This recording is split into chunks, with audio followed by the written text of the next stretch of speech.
बिस्मिल्लाहिर्रहमानिर्रहीम। हमारा आज का topic introduction to arbitration act 1940 है, तो इसकी तरफ हम चलते हैं। फर्स्ट ऑफ ऑल हम देखेंगे कि अल्टरनेट डिस्प्यूट रेजोल्यूशन या फिर जिसको हम आम लैंग्वेज में एडीआर कहते हैं, इसका क्या मतलब है। नॉर्मली होता है कि जहां पर भी कोई भी पार्टी अपने किसी भी राइट को इन्फोर्स करवाना चाहती है, तो वो बेसिकली कोर्ट्स की तरफ जाती है और थ्रू कोर्ट ऑफ लॉ वो अपने डिस्प्यूट्स को रिजॉल्व करने की कोशिश करती है। लेकिन अल्टरनेट डिस्प्यूट रेजोल्यूशन को हम इसी वजह से अल्टरनेट कहते हैं कि हमें एक अल्टरनेटिव वे मिल जाता है कि हम एक नॉर्मल कोर्ट के प्रोसीजर से हटकर एक कंपैरेटिवली ज्यादा पीसफुल या फिर एमिकेबल तरीके से हम डिस्प्यूट रिजॉल्व कर सकते हैं। और नॉर्मली जो कोर्ट का प्रोसीजर है, ये कॉस्टली भी होता है, ये लेंथी भी होता है, और इसके अंदर फॉर्मल प्रोसीजर भी अडॉप्ट करना पड़ता है। ये रिक्वायरमेंट है लॉ की, और कोर्ट्स भी और पार्टीज भी उसके लिए बाउंड होती हैं। जबकि ऑल्टरनेट डिस्प्यूट रेजोल्यूशन में हम टेबल टॉक के जरिए से और एक बहुत ही आप कह लें कि पीसफुली और नॉर्मल हमारे पास जो एक स्टीरियोटाइप सिस्टम चलता है, जिसमें सुबह से शाम तक लोगों को बैठना पड़ता है, अपनी बारी का वेट करना पड़ता है, उन सारी चीजों को हम लीव करते हुए एक ऐसे सिस्टम में आ सकते हैं कि जहां पर वो चीजें हमारी मर्जी से ही, पार्टीज की मर्जी से ही चलती हैं। तो बेसिकली हमारे पास यहाँ पर चार तरह के कॉन्सेप्ट्स हैं। उनके अंदर नेगोशिएशंस, मेडिएशन, इसके अलावा कंसिलिएशन और आर्बिट्रेशन इसमें ज्यादा इंपॉर्टेंट मेथडोलॉजीज हैं जो कि इस्तेमाल की जाती हैं डिस्प्यूट रेजोल्यूशन के लिए। तो हम वन बाय वन इनकी तरफ चलते हैं। सबसे पहले नेगोशिएशन की हम बात करें तो ये सिंपलेस्ट या आप कह लें कि लीस्ट फॉर्मल वे है कि जहां पर जो डिस्प्यूटिंग पार्टीज हैं वो आपस में ही बैठकर टर्म्स एंड कंडीशन तय करेंगी और अपने मसलों को सुलझाने की कोशिश करेंगी। और ये एक ऐसा मोड है कि जहां पर intervention of third party, involvement of third party मौजूद नहीं है। उसके बाद हम चलते हैं, इसको मजीद एक्सप्लेन करते हैं। ईच पार्टी शुड कंसल्ट और see a lawyer before settling down the matter so that they are well aware of their rights and duties in respect to the matter और dispute they are willing to solve. तो अब यहाँ पर अगर एक party चाहे तो वो अपना लॉयर रख सकती है, ये कोई रिक्वायरमेंट नहीं है। ना ही जो लॉयर्स हैं वो उस तरीके से फॉर्मली उस प्रोसीडिंग का हिस्सा होते हैं, और ना ही उनकी जो एडवाइसेस हैं वो पार्टीज उसको लेने के लिए या उनके ऊपर एक्ट अपॉन करने के लिए बाउंड होती हैं। इसी तरीके से हम मेडिएशन देखते हैं कि थोड़ा सा ये फॉर्मल वे बन जाता है। Mediation is an ADR method where a neutral and impartial third party. तो यानी नेगोशिएशन में थर्ड पार्टी मौजूद नहीं थी, मेडिएशन में हमें थर्ड पार्टी नजर आएगी। द मेडिएटर उसको हम कहेंगे facilitates dialogue in a structured multi-stage process to help parties reach a conclusive and mutually satisfactory agreement. अब यहाँ पर ये हो जाएगा कि एक तीसरी पार्टी जो है वो मेडिएट करेगी, यानी कि वो फैसिलिटेट करेगी, एक एनवायरनमेंट प्रोवाइड करेगी, एक प्लेटफॉर्म प्रोवाइड करेगी जो डिस्प्यूटिंग पार्टीज हैं उनको, कि वो आए बैठे और अपना मसला हल करें। जैसे कि आपने देखा होगा मुख्तलिफ मुल्क भी ऑफर कर देते हैं कि भाई हम मेडिएट करने के लिए तैयार हैं। तो उसके अंदर बेसिकली उन्होंने सिर्फ एक एनवायरनमेंट या फिर एक प्लेटफॉर्म प्रोवाइड करना होता है, इसके अलावा मेडिएशन के अंदर किसी किस्म की कोई प्रोसीडिंग्स नहीं होती। A mediator assists the parties in identifying and articulating their own interests, priorities, needs and wishes to each other. अब वो सिंपल उनके जहन में एक बात डाल देंगे कि भाई आपके ये प्रॉब्लम्स हैं, अगर आप इस तरीके से टेबल टॉक करें तो आप दोनों के इंटरेस्ट के लिए बेहतर है, और इस तरीके से आप लोग अपने मसाइल हल कर सकते हैं। So mediation is a peaceful dispute resolution tool that is complementary to the existing court system and the practice of arbitration. तो arbitration की तरफ हम बाद में आते हैं, तो ये भी कोर्ट से हटकर एक सिस्टम है, और ये नेगोशिएशन से इस हवाले से मुख्तलिफ है कि यहाँ पर थर्ड पार्टी की इन्वॉल्वमेंट हमें नजर आएगी। उसके बाद हम चलते हैं कंसिलिएशन की तरफ। Conciliation is an alternative out of court dispute resolution instrument like mediation. Conciliation is a voluntary, flexible, confidential and interest based process. अब यहाँ पर जो है ये इंटरेस्ट बेस्ड प्रोसेस है। The party seek to reach an amicable dispute settlement with the assistance of the conciliator who acts as a neutral third party. अब यहाँ तक तो ये मेडिएशन से मिलता-जुलता है कि यहाँ पर भी वही चीज़ होगी।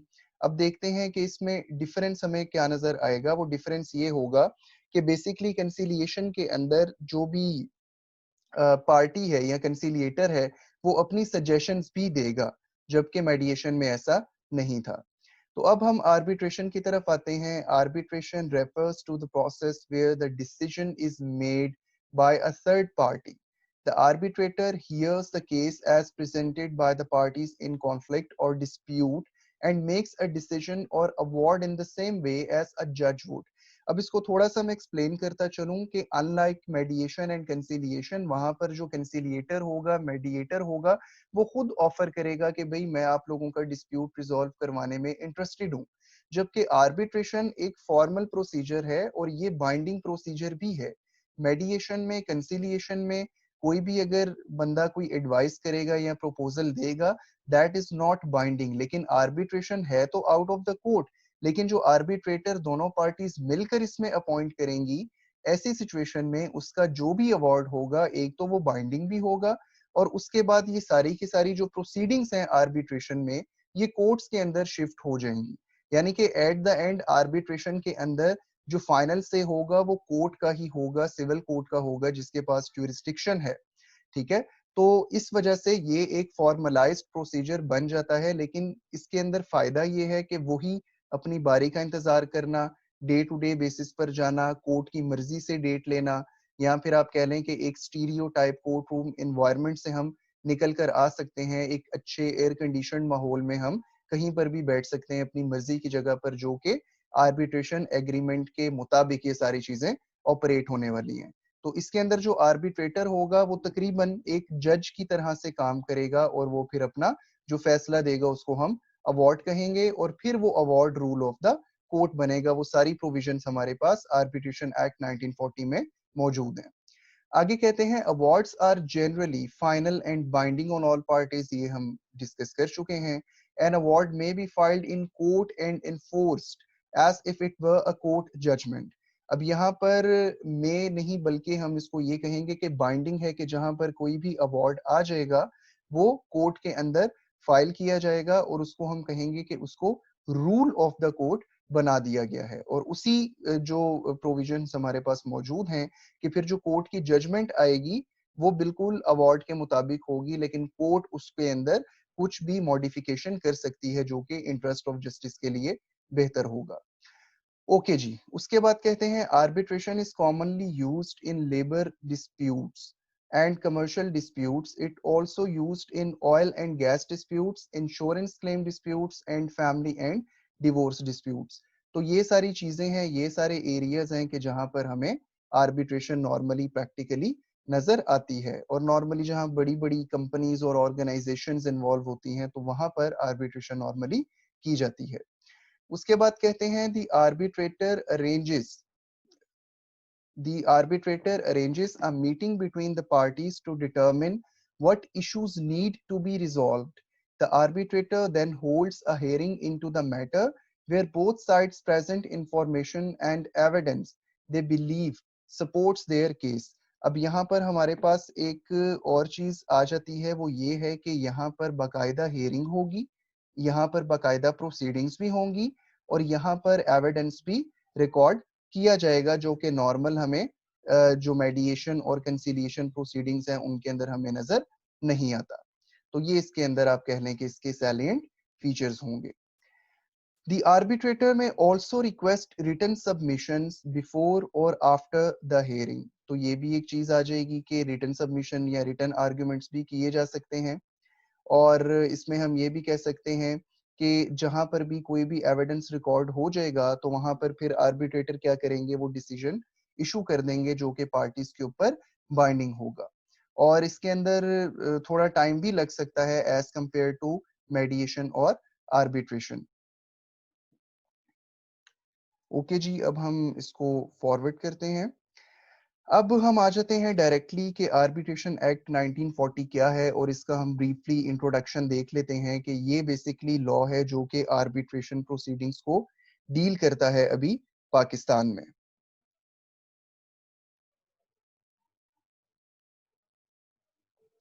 सेक्शन 89 है सीपीसी का, जो कि ऑल्टरनेट डिस्प्यूट रेजोल्यूशन या स्पेसिफिकली आर्बिट्रेशन की बात करता था, जिसको आर्बिट्रेशन एक्ट 1940 के बाद इसको यहाँ से खत्म कर दिया गया। और अब ये जो सेक्शन 89 है वो हमें नहीं मिलता, बल्कि उसके बजाय हमें एक पूरा प्रोसीजर आर्बिट्रेशन एक्ट 1940 दे दिया गया। अब इसको हम देखते हैं कि इसके अंदर 7 चैप्टर्स हैं और 2 इसके अंदर स्केजुअल्स हैं। तो जो फर्स्ट चैप्टर है आर्बिट्रेशन का, ये बेसिकली इंट्रोडक्टरी है, सेक्शन 1 और 2 इसको डील करते हैं, और इसके अंदर शॉर्ट टाइटल है कि इसको हम क्या कहेंगे। आर्बिट्रेशन एक्ट 1940 एक्सटेंट क्या है जी इसका, कि ये होल ऑफ पाकिस्तान के ऊपर अप्लाई करेगा। इसके अलावा इसकी कमेंसमेंट है और डेफिनेशंस जो जरूरी हैं वो इसके अंदर बताई गई हैं कि अवार्ड क्या है, आर्बिट्रेटर क्या है, कोर्ट से क्या मुराद है, दिस एंड दैट। तो इसके अलावा जो इसका सेकंड चैप्टर है, उसके अंदर ये सबसे इम्पोर्टेंट चैप्टर समझा जाएगा आर्बिट्रेशन के अंदर, क्योंकि बेसिकली इसके अंदर पूरा का पूरा प्रोसीजर बताया गया है आर्बिट्रेशन का। और इसको हम कहते हैं arbitration without intervention of a court, यानी कि जो कि आर्बिट्रेशन एग्रीमेंट फॉर्म होने के बाद, जहां पर दो पार्टीज कहती हैं कि भाई हम ये बिजनेस स्टार्ट करने लगे हैं या हम ये काम करने लगे हैं, अब जो भी हमारे दरमियान डिस्प्यूट होगा वो कोर्ट में नहीं जाएगा, बल्कि वो कहाँ पर जाएगा, वो थ्रू आर्बिट्रेशन हल किया जाएगा। तो वहां पर पार्टीज बाउंड होती हैं कि वो अगर उन्होंने ऐसा एग्रीमेंट किया है तो वो आर्बिट्रेशन में ही जाएंगे। अगर वो कोर्ट में जाएंगे तो कोर्ट के अंदर फिर सेक्शन 34 की एप्लीकेशन दी जा सकती है दूसरी पार्टी की तरफ से कि भाई हमारे दरमियान तो आर्बिट्रेशन एग्रीमेंट था, हमारा जो डिस्प्यूट सॉल्व होना था वो आर्बिट्रेशन के जरिए होना था। अब ये अगर कोर्ट में आए हैं तो इन्होंने गलती की है और ये वापस रेफर किया जाए आर्बिट्रेशन को, तो कोर्ट फिर वो आर्बिट्रेशन को रेफर कर देगी और वो प्रोसीडिंग्स स्टे हो जाएंगी। तो इसके अलावा जो इसके अंदर इंपॉर्टेंट मैटर्स डिस्कस किए गए हैं इस चैप्टर में, वो है अपॉइंटमेंट ऑफ आर्बिट्रेटर्स। पार्टीज किन सिचुएशन में कर सकती हैं, पार्टीज अगर फेल हो जाएं तो कोर्ट किन सिचुएशन में कर सकती है, तो इससे रिलेटेड प्रोविजंस मौजूद हैं। इसके अलावा पावर्स ऑफ आर्बिट्रेटर्स को डिस्कस किया गया है कि आर्बिट्रेटर्स की क्या क्या पावर्स हैं और वो क्या क्या कर सकते हैं, किन किन चीजों से उनको बाज रहना चाहिए, उनके कंडक्ट के हवाले से भी बात आ जाती है। अगर वो उनका कंडक्ट खराब होगा तो फिर क्या किया जा सकता है। इसी से रिलेटेड है powers of court with regard to appointment of arbitration. तो अपॉइंटमेंट ऑफ आर्बिट्रेटर्स के अंदर ही ये चीज भी शामिल हो जाएगी कि कोर्ट की क्या पावर्स हैं आर्बिट्रेटर्स की अपॉइंटमेंट के हवाले से। और उसके बाद है power of court with regard to award. इसके अंदर बेसिकली ये प्रोविजंस हैं कि अवार्ड किस तरीके से फॉर्म किया जाएगा। इसके अलावा अगर अवार्ड के अंदर कोई गलती हो गई हो आर्बिट्रेटर से कोर्ट के मुताबिक, तो उसको वो मॉडिफाई भी कर सकती है। इसके अलावा वो उसको जो है वो वापस भी भेज सकती है, उसको रिमांड भी कर सकती है कि भाई इसको ठीक करके लेकर आए, या फिर इसको सुपरसीड कर सकती है। यानी कोर्ट खुद आ जाएगी फिर फैसला करने के लिए, या फिर वो क्या करेगी, उसको सेट असाइड कर देगी कि भाई इसके अंदर ये खामी है, तो इस वजह से इसको रूल ऑफ द कोर्ट नहीं बनाया जा सकता। तो जो भी उसमें सिचुएशन हो, बाज औकात कंडक्ट के हवाले से बात आ सकती है, बाज औकात जो है उसमें फॉर्मेलिटीज की कमी हो जाएगी, कुछ रिक्वायरमेंट्स होती हैं अवार्ड की, जैसे हम जजमेंट हमने पढ़ा कि जजमेंट के अंदर ये चीजें होनी चाहिए तो वो वैलिड है। इसी तरीके से अवार्ड के अंदर भी कुछ चीजें होनी चाहिए जिसके बाद उसको वैलिडिटी मिलती है। अगर वो चीजें नहीं है तो फिर कोर्ट उसको सेट असाइड कर देगी। तो ये चीजें इसके अंदर मौजूद हैं। उसके बाद थर्ड चैप्टर है arbitration with intervention of a court, section 20 के, जहां पर कोई भी पार्टी अगर वो ये समझती है कि आर्बिट्रेशन उसको ठीक तरीके से वो नहीं कर सकते, तो फिर वो कोर्ट के थ्रू भी आर्बिट्रेशन करवा सकती है और सेक्शन 20 की एप्लीकेशन दी जा सकती है। उसके बाद फोर्थ चैप्टर है arbitration in suit, section 21 to 25। अब इसके अंदर बेसिकली ये चीज होगी कि जहां पर सूट फाइल ऑलरेडी हो चुका हुआ है, और वहां पर अगर दोनों पार्टीज एग्री कर जाती हैं कि भाई कोर्ट सिस्टम से निकल कर हम आर्बिट्रेशन एक्सरसाइज करना चाहते हैं, तो फिर वो आर्बिट्रेशन के अंदर चले जाएंगे। इसको हम कहते हैं आर्बिट्रेशन इन सूट्स, और सेक्शन 21 से 25 तक डील करते हैं। तो यहाँ पर डायरेक्ट सुपरविजन होगी कोर्ट की। अब इस चैप्टर में और प्रीवियस जो हमने चैप्टर पढ़ा उसके अंदर ये डिफरेंस होगा कि वहां पर without intervention of the court है, वहां पर सारी प्रोसीडिंग्स होने के बाद हम कोर्ट में जाते हैं, जबकि आर्बिट्रेशन इन सूट्स में पहले से सूट पेंडिंग होगा कोर्ट में, और उसके बाद हम क्या करेंगे, हम आर्बिट्रेशन में चले जाएंगे और उसी सूट से रिलेटेड मैटर्स को वहां पर रिजॉल्व करेंगे और रिजॉल्व करने के बाद हम वापस नॉर्मल प्रोसीजर की तरह कोर्ट के अंदर आ जाएंगे। ओके जी। उसके बाद हम 5th चैप्टर पर आते हैं। 5th चैप्टर जो है इसमें जनरल सेक्शंस मौजूद हैं, डिस्कस किए गए हैं, जिसमें ये कहा गया कि जहाँ पर भी कोई भी आर्बिट्रेटर या आर्बिट्रेटर्स अवार्ड इशू करेगा उसके लिए रीजंस होने चाहिए। वो स्पीकिंग अवार्ड होना चाहिए, अपने फैसले की वो प्रॉपर रीजंस देगा जैसे कि हम एक जजमेंट में देखते हैं। इसी तरीके से इंटरिम अवार्ड भी दिया जा सकता है जो कि कुछ अरसे के लिए या फाइनल डिसीजन तक के लिए ऑपरेटेबल होगा और उसके बाद जब वो फाइनल डिसीजन आएगा तो वो इंटरिम अवार्ड उसी के अंदर मिक्स हो जाएगा, जम हो जाएगा। इसी तरीके से सेटिंग असाइड का जिक्र मैंने पहले भी किया था। एक्चुअली सेटिंग असाइड यहाँ पर मौजूद है सेक्शन 30 के मुताबिक। तो ये रीजंस वही जो मैंने पहले बताई थी कि सेटिंग असाइड के लिए कौन कौन सी रीजंस हो सकती हैं वो यहाँ पर मौजूद होंगी। तो इंशाल्लाह ताला इसको हम इन डिटेल देखेंगे। उसके बाद है स्टे ऑफ प्रोसीडिंग्स। ये भी बहुत इंपॉर्टेंट, इसका मैंने जिक्र किया था सेक्शन 34 में कि जहां पर कोई भी ऑलरेडी आर्बिट्रेशन एग्रीमेंट मौजूद है और फिर भी कोई पार्टी कोर्ट के अंदर आ जाती है डिस्प्यूट सेटलमेंट के लिए, तो फिर वो कोर्ट क्या करेगी, एप्लीकेशन 34 की रिसीव होने के बाद वो फिर स्टे कर देगी और मामला जो है वापस आर्बिट्रेटर्स को रेफर कर दिया जाएगा।